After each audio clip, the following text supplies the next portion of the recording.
नमस्कार विद्यार्थी भाइ बहिनीहरू, आजको कक्षामा यहाँहरूलाई स्वागत छ।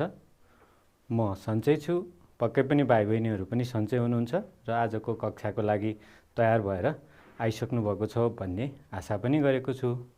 भाइ बहिनीहरू, आज हामी कक्षा 6 को विज्ञान तथा प्रविधि विषय अन्तर्गत एकाइ 11 को पृथ्वी र अन्तरिक्ष भन्ने पाठभित्र छलफल गर्ने क्रममा छौँ। यो पाठको अघिल्लो खण्डमा यहाँहरूले पृथ्वीको बनावटसँग सम्बन्धित विभिन्न विषयवस्तुहरूको बारेमा छलफल गरिसक्नु भएको छ र खास गरी माटोको बारेमा यहाँहरूले अघिल्लो कक्षाको छलफलमा धेरै छलफल गरिसक्नु भएको छ। त्यसैले आजको कक्षामा हामी अब खास गरी पृथ्वीको बनावटसँग सम्बन्धित विभिन्न विषयवस्तुहरूको बारेमा छलफल गर्नेछौँ। ती छलफलका विषयवस्तुहरूमध्ये आज हामी पृथ्वीमा 3वटा भागहरू हुन्छन्, जसलाई हामी जलखण्ड, स्थलखण्ड र वायुखण्ड गरेर 3वटा खण्डमा विभाजन गरेको छौँ। त्यो 3वटा खण्डको बारेमा सामान्य त्यसको परिचयको बारेमा छलफल गर्नेछौँ। त्यसै गरी पृथ्वीको भित्री बनोट कस्तो हुन्छ भन्ने कुरा पनि छलफल गर्नेछौँ र पृथ्वीको भित्री बनावट अन्तर्गत पृथ्वीको भित्री तहलाई विभिन्न खण्डमा विभाजन गरिएको छ, ती विभिन्न खण्डहरूको बारेमा र ती खण्डका विशेषताहरूको बारेमा पनि छलफल गर्नेछौँ। है त भाइ बहिनीहरू, आजको कक्षामा यहाँहरू यी 3वटा मुख्य विषयवस्तुहरूमा आफ्नो सिकाइका निम्ति अगाडि आइसक्नु भएको छ र अब हामी छलफललाई अगाडि बढाउन गइरहेका छौँ। है त भाइ बहिनीहरू, एकैछिन विचार गर्नुहोस् त, यहाँहरूले पृथ्वीको कुनै आकारको बारेमा कहिले कल्पना गर्नुभएको छ? पक्कै पनि यहाँहरूले परिकल्पना गरेको हुनुपर्छ पृथ्वीको आकारको बारेमा। म यहाँहरूलाई पृथ्वीको आकारसँग केही विषयवस्तुहरू जोड्न चाहन्छु। भाइ बहिनीहरू, यहाँहरूले पृथ्वीको आकारको बारेमा पक्कै सुन्नुभएको हुनुपर्छ। पृथ्वी गोलाकार छ भन्ने कुरा यहाँहरूले सुन्नुभएको र अघिल्ला कक्षाहरूमा पक्कै पढ्नु पनि भएको हुनुपर्छ। पृथ्वीको आकारलाई सुन्तलाको आकारसँग तुलना गर्न सकिन्छ। हेर्नुहोस् त भाइ बहिनीहरू, यी 2वटा आकारहरू, यो सुन्तला र यतातिरको पृथ्वी, यी 2वटा हेर्दा उस्तै जस्तो लाग्ने आकारका छन्। म यहाँहरूलाई वास्तविक सुन्तलासँग पनि पृथ्वीको आकारलाई तुलना गराउन गइरहेको छु। हेर्नुहोस् त भाइ बहिनीहरू, यहाँहरूले देख्न सक्नुहुन्छ यो सुन्तला अघिको चित्रमा जस्तै। यो सुन्तला हेर्दा गोलो आकारको देखिन्छ, गोला जस्तो छ, तर यो पूर्ण रूपमा गोलाकार देखिँदैन वा पूर्ण रूपमा गोलाकार छैन सुन्तला। किन भन्दा यसको यो तल र माथितिरको भाग अलि थेप्चिएको वा अलिकति थिचिएको जस्तो देखिन्छ भने यसको बिचतिरको भाग, यो भाग थोरै बाहिर आएको जस्तो, फुकेको जस्तो देख्न सक्नुहुन्छ। त्यस्तै गरी पृथ्वीको आकार पनि हेर्नुहोस् त, यहाँहरूले यो चित्रमा हेर्न सक्नुहुन्छ। यहाँ 2वटा ध्रुवीय भागहरू, उत्तरी ध्रुव र दक्षिणी ध्रुवहरू, ध्रुवीय भागहरू देख्न सक्नुहुन्छ भने बिचको भूमध्य रेखा वा भूमध्य रेखीय भाग देख्न सक्नुहुन्छ। र यो पृथ्वीको यो आकारलाई तुलना गर्दा अघिको सुन्तला आकारसँग तुलना गर्ने हो भने यो माथितिरको ध्रुवीय भागहरू थोरै थेप्चिएको वा थोरै दबिएको जस्तो अनुभव गर्न सकिन्छ भने भूमध्य रेखीय भाग थोरै फुकेको छ। तसर्थ ध्रुवीय भागतर्फको पृथ्वीको अर्धव्यास थोरै कम हुन्छ भने भूमध्य रेखीय क्षेत्रतर्फको अर्धव्यास थोरै बढी हुन्छ। त्यसैले पूर्ण रूपमा गोलाकार पृथ्वी रहेनछ भन्ने कुरा भाइ बहिनीहरूले निष्कर्ष निकालिसक्नुभयो र यसलाई सुन्तला आकारसँग तुलना गर्न सकिन्छ भन्ने कुरा पनि यहाँहरू निष्कर्षमा पुग्नुभयो। अब अर्को एउटा प्रश्न छ भाइ बहिनीहरू, पृथ्वी गोलाकार छ भन्ने कुरा हामी अघि पनि छलफल गऱ्यौँ। अब त्यसो हो भने हामीले हेर्दा, हामी जहाँ बसिरहेका छौँ अहिले, त्यो बसिरहेको ठाउँबाट हेर्दा पृथ्वी किन गोलो देख्दैनौँ भन्ने अर्को प्रश्न भाइ बहिनीहरूलाई जिज्ञासा उत्पन्न भएको हुनुपर्छ। किन होला भाइ बहिनीहरू हामीले पृथ्वी पूर्ण रूपमा गोलाकार नदेखेको हामी भएको ठाउँबाट? पक्कै पनि भाइ बहिनीहरूले एउटा अनुमान गरिसक्नु भएको छ कि पृथ्वी क्षेत्रफलको हिसाबले धेरै ठुलो वस्तु हो। त्यसको तुलनामा हामी एकदमै साना वस्तुको रूपमा रहेका छौँ र हामी बसेको ठाउँबाट सिङ्गो पृथ्वीलाई एकैपटक देख्न सक्दैनौँ।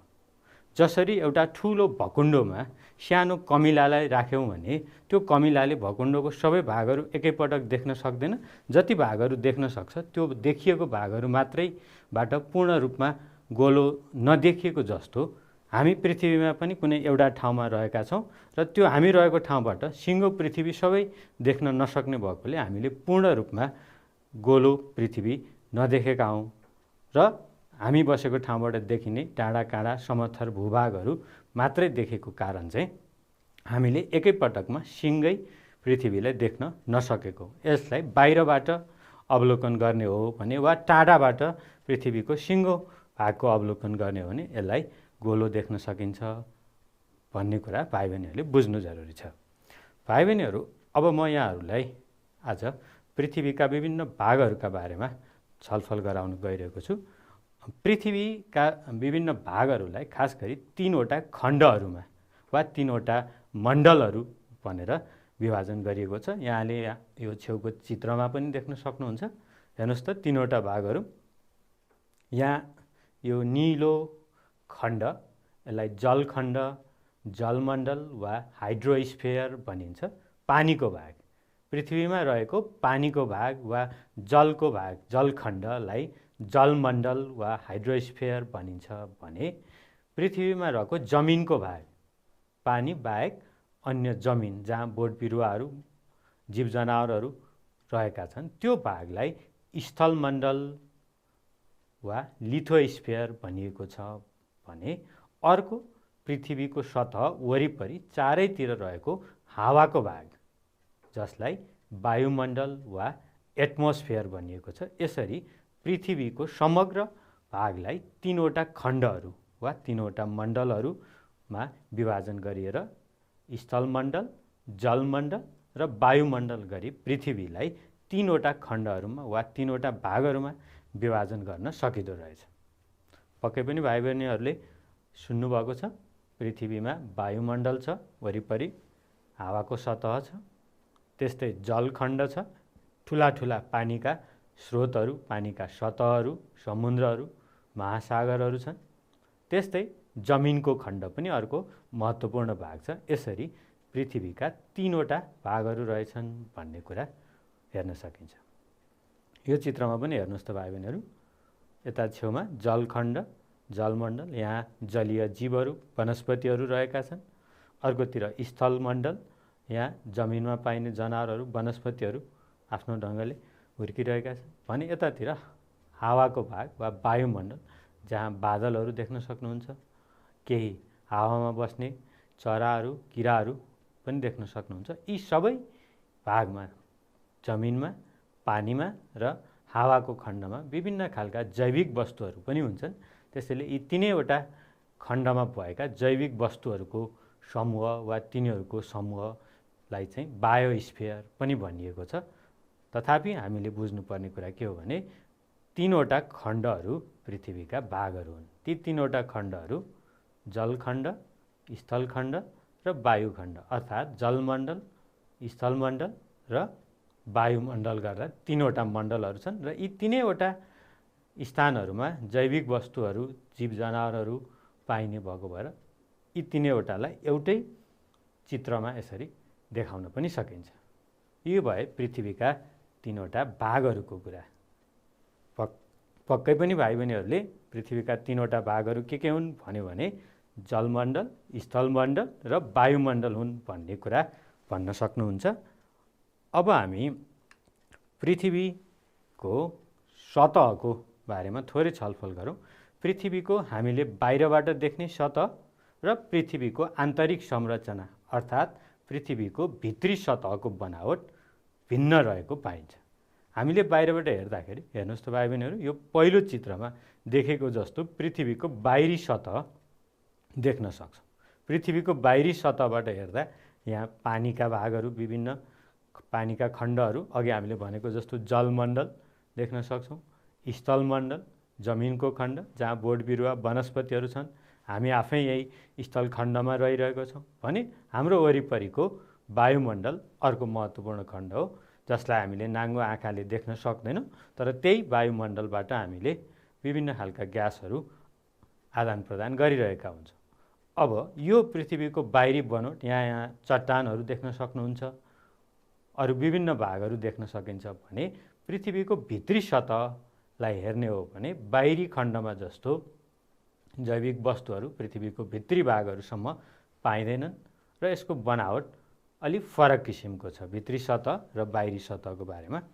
यसको बारेमा थप कुराकानी गर्दा पृथ्वीको बाहिरी भाग कडा छ र सँगसँगै चिसो पनि छ। तुलनात्मक हिसाबले पृथ्वीको भित्री सतहभन्दा पृथ्वीको बाहिरी सतह वा बाहिरी भाग कडा र चिसो छ, अर्थात् यो बाहिरी सतहको तापक्रम कम हुन्छ भने पृथ्वीको भित्री भाग बाहिरी सतहभन्दा बढी तातो र भित्री अवस्थामा भित्री सतहसम्म पुग्ने हो भने त्यहाँ पग्लेको अवस्थामा विभिन्न खालका पदार्थहरू पग्लेको अवस्थामा पाइन्छ। त्यो पग्लेको अवस्थामा हुन्छ भन्ने कुराको प्रमाण चाहिँ भाइ बहिनीहरूले ज्वालामुखी विस्फोटनको घटना सुन्नुभएको हुनुपर्छ। ज्वालामुखी विस्फोटन हुँदाखेरि पृथ्वीको भित्री सतहबाट त्यही पग्लेको अवस्थाको पदार्थ चाहिँ बाहिर निस्केर आउँछ, अर्थात् पृथ्वीको भित्री भाग तातो र त्यहाँ भएका पदार्थहरू पग्लेको अवस्थामा समेत पाइन्छ भन्ने कुरा बुझ्नु जरुरी हुन्छ।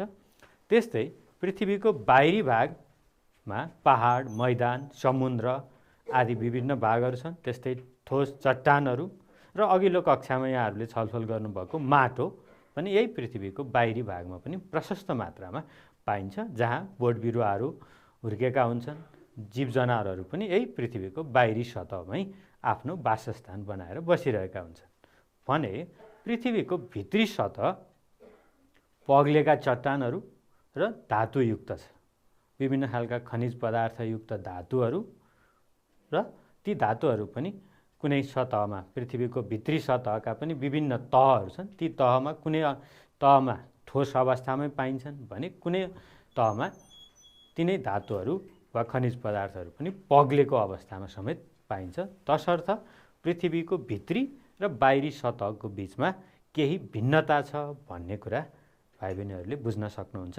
बाहिरी सतह तुलनात्मक रूपमा चिसो र कडा हुन्छ भने भित्री सतह बाहिरी सतहको तुलनामा अलि बढी तातो र त्यहाँ पदार्थहरू कुनै सतहमा वा कुनै तहमा ठोस अवस्थामा र कुनै तहमा पग्लेको अवस्थामा समेत पाइन्छन् भन्ने कुरा जान्न सक्नुहुन्छ।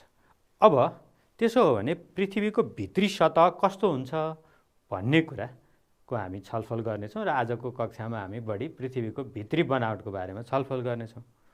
एकपटक भाइ बहिनीहरू अब पृथ्वीको भित्री बनावटलाई हामी एउटा उसिनेको अन्डासँग तुलना गरौँ न। भाइ बहिनीहरू हेर्नुहोस् त, यो उसिनेको अन्डा यहाँले देखिरहनु भएको छ। यो उसिनेको अन्डामा हैन बाहिरबाट हेर्दाखेरि देखिने भाग एक किसिमको छ। अब यहाँहरूले अन्डा पक्कै पनि खानुभएको हुनुपर्छ। अन्डालाई भित्र खोलेर यसको बोक्रालाई हटाएर हेर्ने हो भने यसको भित्र विभिन्न प्रकारका फरक फरक भागहरू देखिन्छ। ती फरक फरक भागहरूलाई अब एउटा उसिनेको अन्डा र पृथ्वीको बनावटको भित्री तहहरूलाई एकपटक तुलना गरेर हेरौँ है त। अहिले हामी यो अन्डा छ, यसलाई फेरि खोलेर फुटाएर भित्र हेर्दाखेरि कस्तो कस्तो सतह देखिन्छ एकपटक यो चित्रबाट हेरौँ अनि त्यसपछि हामी वास्तविक वस्तुबाट पनि फेरि हेरौँ है त। हेर्नुहोस् त भाइ बहिनीहरू, यो एउटा उसिनेको अन्डा, नफुटाएको अन्डा भाइ बहिनीहरूले देख्नुभएकै छ। यो अन्डालाई फुटाएर हेर्ने हो भने भित्र यहाँ खास गरी तीनवटा तहहरू वा तीनवटा खण्डहरू स्पष्टसँग छुट्याउन सकिने हुन्छ। अब यी तीनवटा खण्डहरू हेर्नुहोस् त, यो सबैभन्दा बाहिरको देखिएको भाग बोक्रा जस्तो भाग वा बोक्रा भनौँ, यो एउटा तह। त्यसपछि यो बिचमा भएको सेतो भागलाई अर्को खण्ड र बिचमा भएको पहेँलो भागलाई अर्को खण्डसँग तुलना गर्ने हो भने पृथ्वीका भागहरूलाई पनि यी तीनवटा खण्डसँग तुलना गर्न सकिन्छ। हेर्नुहोस् त, यो पृथ्वीको भित्री बनावटलाई हेर्दा बाहिरबाट हेर्दा देखिने एउटा पृथ्वीको यो एउटा काल्पनिक आकृति जस्तो भागलाई भित्र हेर्दाखेरि यसरी तीनवटा भागहरू देखिन्छ। सबैभन्दा बाहिरको भाग हेर्नुहोस् त, क्रस्ट लेखिएको छ, त्यसपछि मेन्टल र भित्रको कोर, यी तीनवटा भागहरू यो एउटा उसिनेको अन्डामा भएका तीनवटा भागहरूसँग हामी तुलना गरौँ। एकपटक यो उसिनेको अन्डालाई अहिलेको चित्रमा जस्तै हेरौँ त। यहाँ पनि यहाँहरूले देख्न सक्नुहुन्छ यो सबैभन्दा बाहिरको बोक्रा भएको एउटा भाग, त्यसपछिको यो अर्को सेतो भाग र भित्रको पहेँलो भाग, यी तीनवटा भागहरू एउटा पृथ्वीको भित्री सतहका तीनवटा भागहरूसँग तुलना गर्न सकिन्छ। अब एकपटक हेरौँ है त भाइ बहिनीहरू, यी तीनवटा भागहरू कुन कुन भागहरूलाई कोसँग कसरी तुलना गर्न सकिन्छ? हेर्नुहोस् त, यो सबैभन्दा बाहिरको बोक्रा जस्तो भाग, यो बोक्रा जस्तो भाग पृथ्वीको पनि सबैभन्दा बाहिरी सतह जसलाई हामी क्रस्ट भन्छौँ, यो क्रस्टसँग मिल्दोजुल्दो छ। सबैभन्दा बाहिरको भाग अन्डाको उसिनेको अन्डाको बाहिरी भाग वा बोक्राको भाग पृथ्वीको क्रस्टसँग मिल्दोजुल्दो छ वा क्रस्टसँग तुलना गर्न सकिन्छ भने दोस्रो भाग जसलाई हामी पहेँलोभन्दा बाहिर रहेको यो सेतो भागको कुरा छ, यो सेतो भागलाई पृथ्वीको दोस्रो सतह म्यान्टलसँग तुलना गर्न सक्छौँ। यो दोस्रो भाग म्यान्टल भयो भने अब सबैभन्दा भित्रको भाग पक्कै पनि बाँकी रहेको यो तेस्रो सबैभन्दा अन्तको पहेँलो भागलाई यतातिर पृथ्वीको पनि भित्री सतह अर्थात् कोर तहसँग तुलना गर्न सकिन्छ। यो अन्डामा हेर्नुहोस् त भाइ बहिनीहरू, यहाँहरूले देख्न सक्नुहुन्छ। हेर्नुहोस् त, यो सबैभन्दा बाहिरको बोक्रा जस्तो भाग, यसलाई हामीले अघि नै तुलना गरिसक्यौँ, यो क्रस्ट सतहसँग तुलना गर्न सकियो।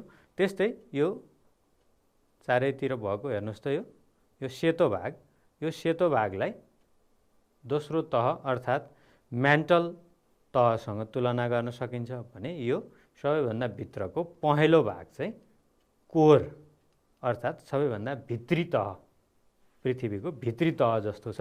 तसर्थ एउटा उसिनेको अन्डामा भएका तीनवटा भागहरू र पृथ्वीको भित्री बनोटका तीनवटा तहहरू एकअर्कासँग मिल्दाजुल्दा छन्। अब एकपटक यो चित्रमा हेर्नुहोस् त भाइ बहिनीहरू, यो पृथ्वीलाई यसरी टुक्रा बनाएर यदि हेर्ने हो भने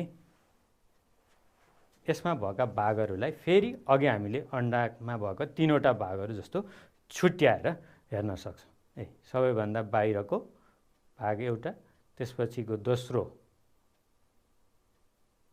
यहाँहरूले देख्न सक्नुहुन्छ यो दोस्रो भाग हेर्नुहोस् त भने अब यो सबैभन्दा भित्रको अर्को तेस्रो भाग। यसरी पृथ्वीको भित्री बनोटलाई विभिन्न भागहरूमा विभाजन गर्न सकिन्छ। तीनवटा भागहरू, मुख्य भागहरूको कुरा हामीले अघि पनि भनिसक्यौँ। सबैभन्दा बाहिरको क्रस्ट, दोस्रो म्यान्टल र तेस्रो कोर भाग हो भने यो कोर भागलाई चाहिँ फेरि दुईवटा तहहरूमा विभाजन गरेर बाहिरी कोर र भित्री कोर भनेर दुई तहहरूमा विभाजन गरिएको छ। त्यो कुरा यहाँहरूले यो चित्रमा यो दुईवटा भागहरू हेर्नुहोस् त, यो भित्री कोर, यो बाहिरी कोर गरेर दुईवटा भागहरू एकअर्कामा छुट्याएर पनि हामी अध्ययन गर्ने गर्छौँ।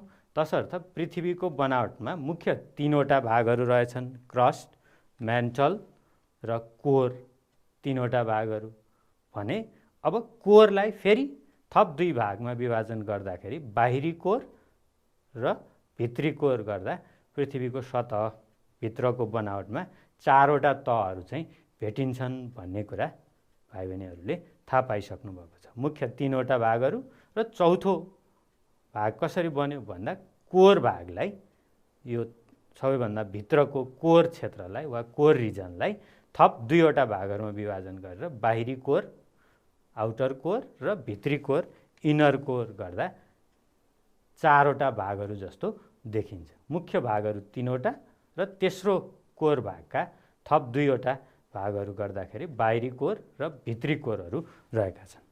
अब भाइ बहिनीहरू, आजको हाम्रो कक्षामा हामी यी पृथ्वीको भित्री बनावटमा भएका विभिन्न लेयर्सहरू, विभिन्न तहहरूका विशेषताहरू कस्तो कस्तो हुन्छ भन्ने बारेमा थप छुट्टाछुट्टै छलफल गर्छौँ। अब हेर्नुहोस् त भाइ बहिनीहरू, हामीले अघि पनि भनिसक्यौँ पृथ्वीको सबैभन्दा बाहिरी तह क्रस्ट हो। सबैभन्दा बाहिर जहाँ अहिले पनि हामी बसिरहेका छौँ, जनावरहरू, वनस्पतिहरू छन्, त्यो भाग क्रस्ट सतह हो। यो क्रस्ट सतह यहाँहरूले अघि पनि चित्रमा हेरिसक्नु भएको छ। अब त्यसो हो भने क्रस्ट भनेको सबैभन्दा बाहिरी भाग हो जुन चाहिँ चट्टान र माटोबाट बनेको हुन्छ। अघिल्लो कक्षामा यहाँहरूले माटोको बारेमा छलफल गर्दा यो कुरा पक्कै पनि आएको हुनुपर्छ। पृथ्वीको क्रस्ट सतहमा माटो र चट्टानी भागहरू छन्। यो भाग पृथ्वीको सतहबाट करिब 50 किलोमिटर तलसम्म फैलिएको हुन्छ। अर्थात् पृथ्वीको बनावटको सबैभन्दा बाहिरको करिब 50 किलोमिटरको भाग चाहिँ क्रस्ट सतह हो। यो सतहमा चट्टान, धातु, कोइला र खनिज तेलका भण्डारहरू समेत यही क्रस्ट सतहभित्र नै भएको पाइन्छ। अर्थात् पृथ्वीको सतहभित्र करिब 50 किलोमिटरको क्षेत्रभित्र नै ठुला ठुला चट्टानहरू, धातुको, कोइलाको र खनिज तेलको खानीहरू वा भण्डारहरू पाइन्छ। र यो सतह मुख्यतया सिलिकेट नामको खनिज पदार्थ प्रशस्त मात्रामा पाइन्छ। क्रस्ट सतहमा पाइने प्रमुख खनिज पदार्थ के हो भन्यो भने यहाँहरूले खनिज पदार्थको नाम सिलिकेट भनेर सम्झनुपर्ने हुन्छ। पृथ्वीको क्रस्ट सतहमा प्रशस्त मात्रामा पाइने खनिज पदार्थ सिलिकेट हो। त्यस्तै जमिन मुनि रहेका पानीका स्रोतहरू अर्थात् पानीको भागहरू पनि यही क्रस्ट सतहमा पाइन्छन्। जमिन मुनिका पानीका स्रोतहरू भनेर भाइ बहिनीहरूले थाहा पाउनुभएको छ। त्यो जमिन मुनि रहेका पानीका स्रोतहरू पनि पृथ्वीको यही क्रस्ट तहमा नै रहेका हुन्छन्। र जमिनको सतहमा रहेको नदी, समुद्र, जङ्गल, पहाड आदि भौतिक संरचनाहरू जे जति बनेका छन्, प्राकृतिक वस्तुहरू जे जति हाम्रो आँखाले देखेका छौँ, ती सबै वस्तुहरू पृथ्वीको यही क्रस्ट सतहमा नै पाइन्छन्।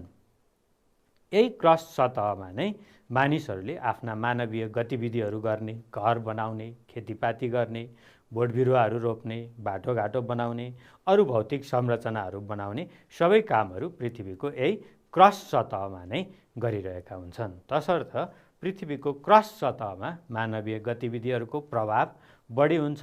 अर्थात् यो सजिलै देख्न पनि सकिन्छ। भाइ बहिनीहरूले आफ्नो वरिपरिबाट पृथ्वीको क्रस्ट सतह कस्तो हुन्छ भन्ने कुरा अनुमान गरिसक्नु भएको छ।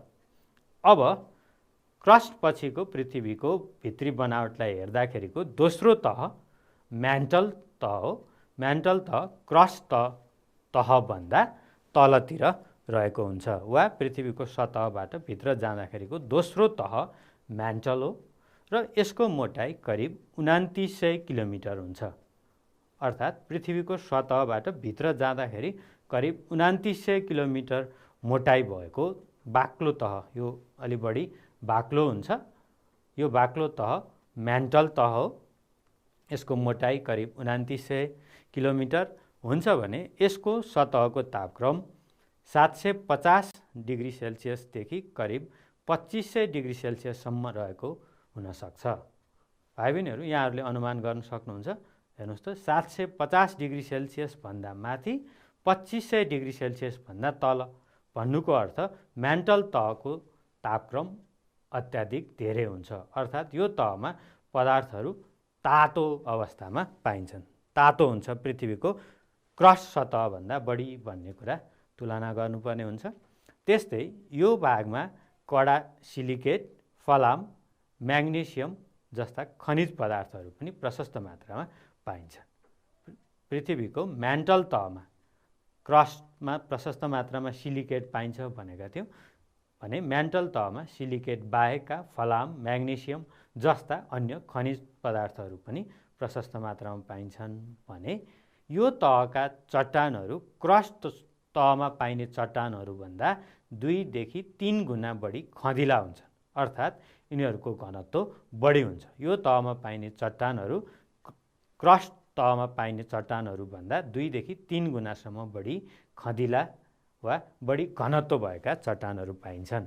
हेर्नुहोस् त भाइ बहिनीहरू, यो तहको प्रमुख विशेषताहरू के हुन्?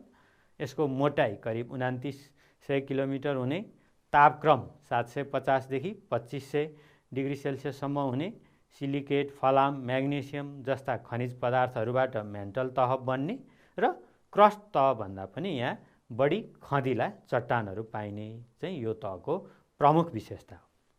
अब क्रस्ट, म्यान्टल पछिको पृथ्वीको तेस्रो तह कुन हो?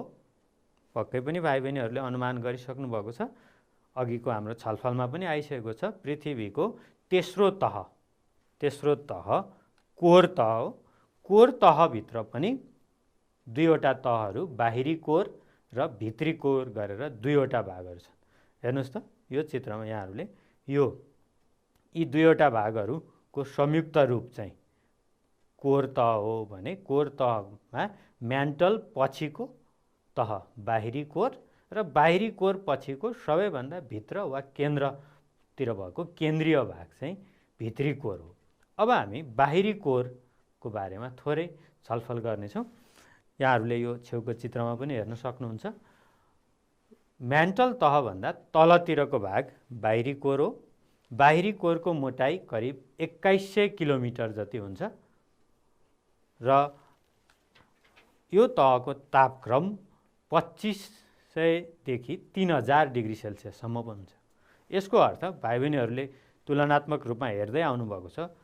क्रस्ट तह चिसो हुन्थ्यो, त्योभन्दा म्यान्टल तहको तापक्रम थोरै बढेको छ भने म्यान्टल तहभन्दा बाहिरी कोरको तापक्रम अझै बढ्दै गएको छ। यसर्थ पृथ्वीमा हामी जति भित्री सतहतिर गयौँ त्यति नै तापक्रम क्रमशः बढ्दै जान्छ भन्ने कुरा बुझ्नु जरुरी हुन्छ र बाहिरी कोरको तापक्रम 2500 देखि 3000 डिग्री सेल्सियससम्म हुन्छ र यो तहको एउटा अनौठो विशेषता के हो भन्दा यो तहमा फलाम, कोबाल्ट, निकेल जस्ता गह्रौँ धातु र चट्टानहरू पाइन्छन्, तर तिनीहरू पग्लिएको अवस्थामा पाइन्छन्, अर्थात् तरल अवस्थामा पाइन्छन्। यहाँहरूले यो छेउको चित्रमा पनि हेर्न सक्नुहुन्छ। यहाँनिर आउटर कोर लिक्विड लेखिएको छ। यो लिक्विड लेखिनुको अर्थ आउटर कोर वा बाहिरी कोरमा हुने पदार्थहरू पग्लिएको अवस्थामा पाइन्छन्। यसरी पग्लिएको हुनुको पछाडि मुख्य कारण भनेको यो सतहको तापक्रम उच्च हुनु नै हो। तसर्थ पृथ्वीका विभिन्न तहहरूमध्ये बाहिरी कोरमा पदार्थहरू पग्लिएको अवस्थामा पाइन्छन् भन्ने कुरा यहाँहरूले सम्झिनुपर्ने हुन्छ है त भाइ बहिनी। अब यसपछि अर्को भित्री कोर छ। भित्री कोर भन्नाले पृथ्वीको भित्री बनावटको सबैभन्दा भित्री भाग अर्थात् केन्द्रीय भाग पनि भन्न सकिन्छ यसलाई र भित्री कोरको मोटाइ करिब 1300 किलोमिटर जति हुन्छ। 1300 किलोमिटर जति मोटाइमा भएको यो सतहको तापक्रम 3000 देखि 5000 डिग्री सेल्सियससम्म हुन्छ। यसको अर्थ तापक्रम अझै केन्द्रमा बढी हुन्छ भन्ने कुरा यहाँहरूले थाहा पाइसक्नु भएको छ। क्रस्ट, म्यान्टल, आउटर कोर हुँदै इनर कोरसम्म पुग्दा तापक्रम सबैभन्दा बढी इनर कोर अर्थात् भित्री कोरको हुन्छ र यो भागमा कोर बाहिरी कोरका भन्दा 6 गुणासम्म गह्रौँ भएका चट्टानहरू अर्थात् घनत्व बढी भएका चट्टानहरू पाइन्छन् र भित्री कोर पनि तापक्रमको हिसाबले अत्याधिक तापक्रम छ, तर पनि यहाँ फेरि पग्लिएका वस्तुहरू धेरै चापको कारणले कसिएर फेरि ठोस अवस्थामै पाइन्छन्। हेर्नुहोस् त भाइ बहिनीहरू, एउटा अनौठो कुरा, बाहिरी कोरमा पदार्थहरू पग्लिएको अवस्थामा पाइन्थे, तर भित्री कोरमा पुग्दा बाहिरी कोरको भन्दा तापक्रम अझै बढेको हुन्छ, तर पनि तापक्रम बढेको हुँदाहुँदै पनि यहाँ चाहिँ पदार्थहरू पग्लिएको अवस्थामा नभई फेरि यिनीहरू ठोस अवस्थामा हुन्छन्।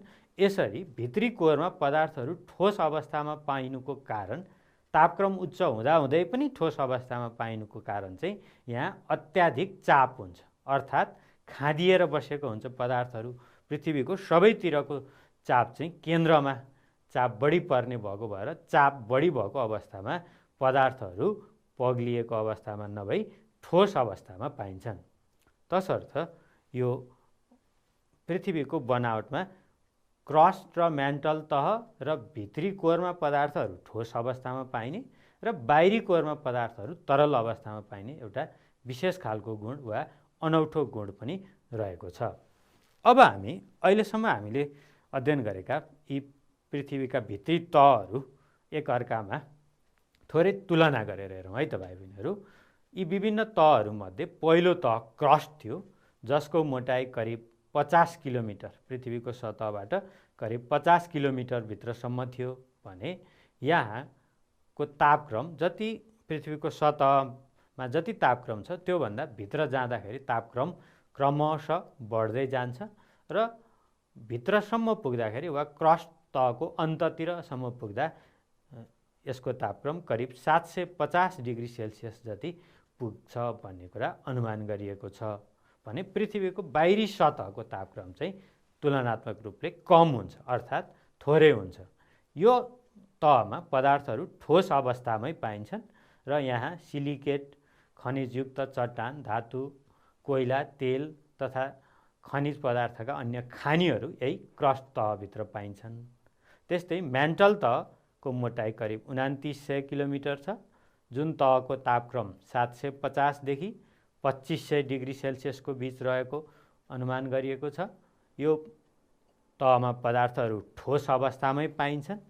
त्यस्तै यो तहमा पदार्थहरू पाइने कस्ता कडा सिलिकेट, फलाम, म्याग्नेसियम तथा खनिज पदार्थहरू पाइन्छन् भने बाहिरी कोरको मोटाइ करिब 2100 किलोमिटर, तापक्रम 2500 देखि 3000 डिग्री सेल्सियस छ र यो अवस्थामा पदार्थहरू हेर्नुहोस् त तरल अवस्थामा पाइन्छन् यहाँनिर।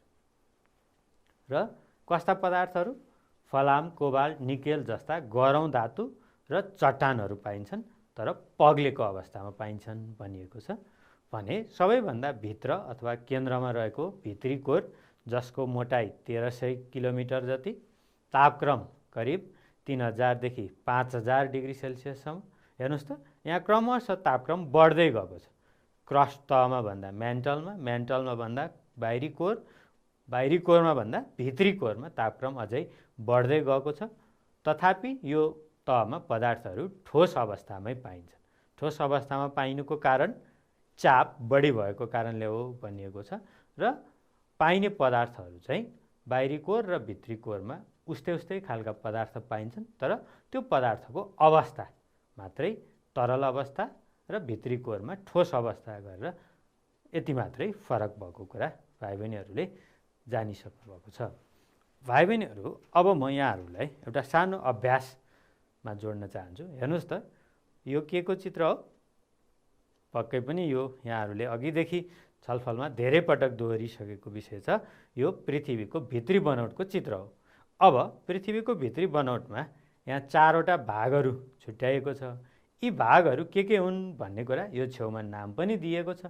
अब कुन भागहरूको नाम के हो एकपटक यहाँहरूले नाम लेख्ने अभ्यास गर्नुहोस् त। सक्नुहुन्छ? अथवा यहाँहरूले भन्न पनि सक्नुहुन्छ यी 4वटा भागहरूका नामहरू यीमध्ये कुन हुन्? सबैभन्दा बाहिर भएको भाग, पृथ्वीको विभिन्न तहहरूमध्येको सबैभन्दा बाहिरी भाग कुन हो? पक्कै पनि यहाँहरूले भनिसक्नु भएको छ, यो क्रस्ट हो। अर्थात् पृथ्वीको सबैभन्दा बाहिरको तह क्रस्ट तह। अब क्रस्ट पछिको हामीले अघि अन्डाको सेतो भागसँग तुलना गरेको भाग कुन हो? भन्नुहोस् त भाइ बहिनीहरू। स्याबास, यहाँहरूले भन्नुभएको यो दोस्रो तह म्यान्टल तह हो। अब पृथ्वीको बनावटको भित्रको सबैभन्दा भित्री भागलाई हामीले कोर भनेका थियौँ। कोरहरू पनि फेरि 2टा तहमा छुट्याएको थियो, बाहिरी कोर र भित्री कोर। पक्कै पनि नामले नै यहाँहरूले भन्न सक्नुहुन्छ बाहिरपट्टिको अर्थात् म्यान्टल पछिको कोर कुन हो? हेर्नुहोस् त बाहिरी कोर हो भने सबैभन्दा केन्द्रमा रहेको अर्को भाग चाहिँ भित्री कोर हो। यसरी पृथ्वीका 4वटा तहहरूलाई यहाँहरूले नामाङ्करण गर्ने, चित्र बनाउने अभ्यास पनि गर्न सक्नुहुन्छ है त भाइ बहिनीहरू। भाइ बहिनीहरू, अब 1-2वटा अरू केही प्रश्नहरू हेरौँ है त। पृथ्वीको आकृति कुन किसिमको छ?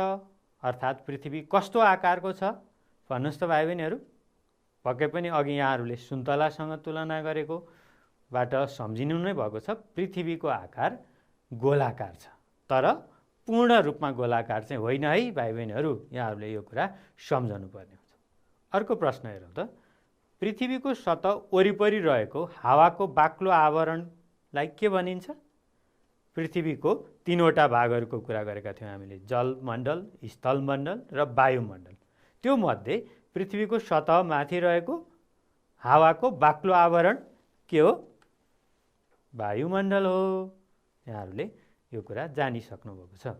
हेर्नुहोस् त अर्को, पृथ्वीको क्रस सतहमा कुन खनिज पदार्थ पाइन्छ, अर्थात् क्रस सतह कुन खनिज पदार्थबाट बनेको हुन्छ। यहाँहरूले सम्झिनु भएको हुनुपर्छ। अघि एउटा नाम, खनिज पदार्थको नाम हामी धेरै पटक उच्चारण गरेका थियौँ। भन्नुहोस् त। स्याबास, यो सिलिकेट नाम गरेको खनिज पदार्थबाट पृथ्वीको क्रस सतह बनेको हुन्छ। अर्को प्रश्न हेरौँ त, पृथ्वीको कुन तहमा चट्टान र धातुहरू पग्लिएको अवस्थामा पाइन्छन्। यहाँहरूले पृथ्वीका 4वटा तहहरूको कुरा, क्रस्ट, म्यान्टल, बाहिरी कोर, भित्री कोर, 4वटा जानिसक्नु भएको छ। त्यो मध्ये पदार्थहरू पग्लिएको अवस्थामा पाइने तह कुन हो? स्याबास, बाहिरी कोरमा पदार्थहरू बढी तापक्रम भएको कारणले पग्लिएको अवस्थामा पाइन्छन्। अर्को प्रश्न, बाहिरी कोरमा त पदार्थहरू पग्लिएको अवस्थामा पाइन्छन्, तर भित्री कोरमा चाहिँ तापक्रम बाहिरी कोरको भन्दा बढी हुँदाहुँदै पनि पदार्थहरू किन ठोस अवस्थामा पाइन्छन्? भन्नुहोस् त भाइ बहिनीहरू। हामीले के भनेका थियौँ? पृथ्वीको भित्री कोरमा तापक्रम बढी हुँदाहुँदै पनि धेरै चाप हुने कारणले पदार्थहरू पग्लिएको अवस्थामा नभई ठोस अवस्थामा पुनः कसिएर एकअर्कामा जमेको जस्तो भएर बसेका हुन्छन्। तसर्थ यहाँ पदार्थहरू ठोस अवस्थामा पाइन्छन्। भाइ बहिनीहरू, अब म यहाँहरूलाई एउटा घरमा गर्न सकिने एउटा परियोजना कार्य दिँदैछु। हेर्नुहोस् त, यहाँहरूले पृथ्वीको भित्री बनावटको एउटा नमुना बनाउनु पर्नेछ। यहाँहरूले यो पढ्न सक्नुहुन्छ। यसको लागि माटो, गहुँको पिठो, पुरानो अखबार वा पत्रपत्रिकाको कुराबाट पनि बनाउन सक्नुहुन्छ। त्यसपछि रङ चाहियो। माटो, पिठो वा अखबारलाई पानीसँग मिसाएर डल्लो बनाउने। त्यो डल्लो सुरुमा भकुन्डो जस्तो भएको डल्लोलाई चक्कुको सहायताले बीचबाट काटेर अघि हामीले चित्रमा देखाएको जस्तो विभिन्न खालको रङहरू भरेर पृथ्वीको भित्री संरचना बनाउन सक्नुहुन्छ। हेर्नुहोस् त, यहाँहरूले माटो मुछेर वा पिठोबाट डल्लो बनाउने। यो डल्लोलाई चक्कुको सहायताले काटेर, सावधानी अपनाउनुपर्छ है भाइ बहिनीहरू चक्कु प्रयोग गर्दाखेरि। यसरी 3वटा तहहरू देखाउने, 3वटा भित्र पनि तेस्रो तहलाई फेरि अर्को रङमा छुट्याएर 4वटा तहहरू भएको यस्तो एउटा पृथ्वीको नमुना बनाउन सक्नुहुन्छ र त्यसलाई आकर्षक बनाउनलाई बाहिरबाट रङहरू पनि भर्न सक्नुहुन्छ है त भाइ बहिनी। हेर्नुहोस् त, यहाँहरूले यो खालको संरचना तयार गर्नुहोस् र कक्षामा साथीहरूको बिचमा आफूले बनाएका सामग्रीहरू तुलना गर्नुहोस् र पृथ्वीको भित्री बनावटको बारेमा छलफल पनि गर्नुहोस् है त भाइ बहिनीहरू। अब यो अभ्यास यहाँहरूले पाठ्यपुस्तकमा पनि छ। हामीले अघिको छलफलमा पृथ्वीका विभिन्न तहहरूको कुरा गऱ्यौँ। पृथ्वीका विभिन्न तहहरू, तिनीहरूको मोटाइ, तापक्रम, तिनीहरू पदार्थहरू कुन अवस्थामा पाइन्छन् र कस्तो कस्तो अवस्थामा पाइन्छन् भन्ने यो एउटा अभ्यास गर्नुहोस् र आफ्नो शिक्षकलाई यो अभ्यास देखाउनुहोस् है त भाइ बहिनीहरू। धन्यवाद भाइ बहिनीहरू। आजको कक्षामा यहाँहरूले पृथ्वीको भित्री बनावटको बारेमा धेरै विषयवस्तुहरू जान्नुभयो होला भन्ने अपेक्षा गर्दै फेरि अर्को कक्षामा भेट्ने बाचासहित आजको कक्षाबाट बिदा हुन्छु। धन्यवाद, नमस्कार।